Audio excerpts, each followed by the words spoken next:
తెలుగు మిత్రులారా, మోదీ తాత గారి మాటలు మీరు విన్నారు కదా.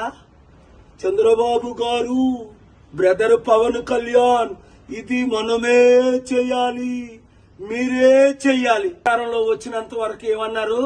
స్పెషల్ స్టేటస్ ఇస్తాను, స్మార్ట్ సిటీలు కడతాను, నల్లధనం తీసుకొస్తాను, అందరినీ శాంతిగా ఉంచుతాను, అద్భుతాలు చేస్తాను, డాలర్ రూపాయితో సమానం చేస్తాను, 20 కోట్ల ఉద్యోగాలు 10 సంవత్సరాలు ఇస్తాను.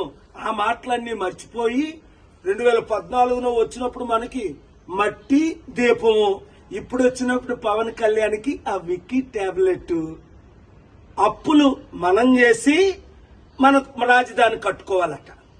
ఇప్పటికైనా బుద్ధి వచ్చిందా? మన డబ్బంతా తీసుకెళ్లి గుజరాత్కి అప్పచెప్తున్న 1,00,000 కోట్లు. మార్పు రావాలి.